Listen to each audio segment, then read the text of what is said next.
ಅಂತಾರಾಷ್ಟ್ರೀಯ Lingayat youth forum ವತಿಯಿಂದ ಬೆಂಗಳೂರಿನ ಅರಮನೆ ಮೈದಾನದಲ್ಲಿ ವೈಟ್ ಪೆಟಲ್ಸ್ನಲ್ಲಿ Veerashaiva Lingayat global business conclave ಆಯೋಜಿಸಲಾಗಿತ್ತು. ಜನವರಿ 29ರಿಂದ ಶುರುವಾದ ಈ ಕಾನ್ಕ್ಲೇವ್ ಫೆಬ್ರವರಿ 1ರವರೆಗೆ ನಡೆಯಿತು. ಉದ್ಘಾಟನಾ ಸಮಾರಂಭದಲ್ಲಿ ಸಿದ್ಧಗಂಗಾ ಮಠದ ಸಿದ್ಧಲಿಂಗ ಶ್ರೀಗಳು ದಿವ್ಯ ಸಾನ್ನಿಧ್ಯ ವಹಿಸಿದ್ರು.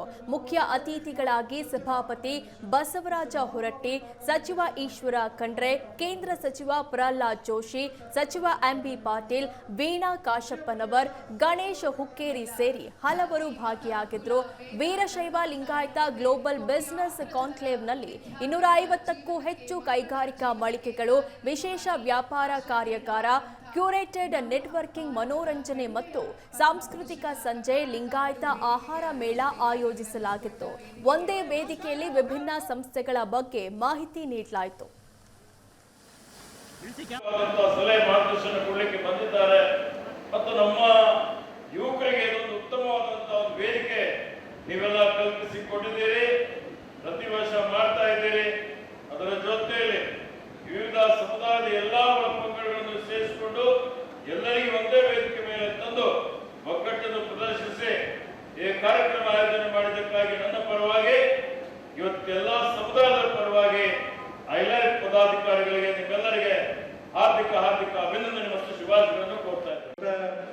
ಬಹಳ ಜನ ಹೇಳ್ತಿರ್ತಾರೆ, ಬಹಳ ಮಂದಿ ಹೇಳಿದ್ರೆ ಈ ಸಮಾಜದಟ್ಟು ಬೇರೆಯವರಿಗೆ ಉಪಕಾರ ಮಾಡುವಂಥದ್ದು, ಬೇರೆಯವರ ಕಷ್ಟ ನಷ್ಟಗಳಿಗೆ ಸ್ಪಂದಿಸೋದು, ಬೇರೆಯವರ ನೋವನ್ನು ನಮ್ಮನ್ನು ಅಂತ ತಿಳ್ಕೊಳ್ಳುವಂಥದ್ದು ಏನಾದರೂ ಒಂದು ಸಮಾಜ ಇದ್ರೆ ಅದು ಈ ಸಮಾಜ ಅನ್ನೋದನ್ನು ಭಾಳ ಅಭಿಮಾನದಿಂದ ಹೇಳಕ್ಕೆ ಇಷ್ಟಪಡ್ತೀನಿ.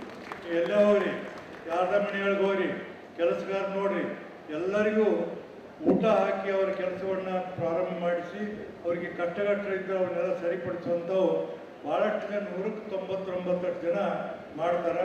ನಮಗೂ ಅಭಿಮಾನ ಇದೆ, ಇಂಥ ಒಂದು ಸಮಾಜದಲ್ಲಿ ಹುಟ್ಟಿ ಅಂತೇಳಿ ನಾವು ಈ ಸಮಾಜದಲ್ಲಿ ಹುಟ್ಟಿ ನಾವು ನಮ್ಮ ಭವ್ಯವಾದಂಥ ಇತಿಹಾಸವನ್ನು ನಾವು ಅವಲೋಕಿಸಿದಾಗ ಅದು ರಾಜಕೀಯವಾಗಿರಲಿ ಅಥವಾ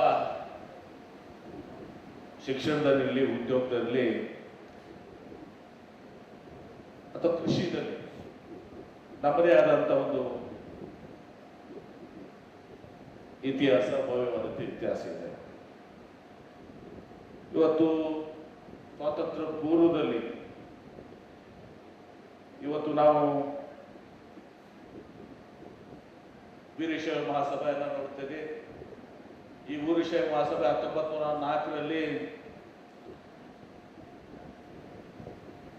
ಇದನ್ನ ಪ್ರಾರಂಭ ಮಾಡಬೇಕಾದ್ರೆ ಹಾನಗಲ್ ಕುಮಾರಸ್ವಾಮಿಗಳು ಅವರ ನೇತೃತ್ವದಲ್ಲಿ ಸಿರ್ಸಗಿ ಲಿಂಗರಾಜರು.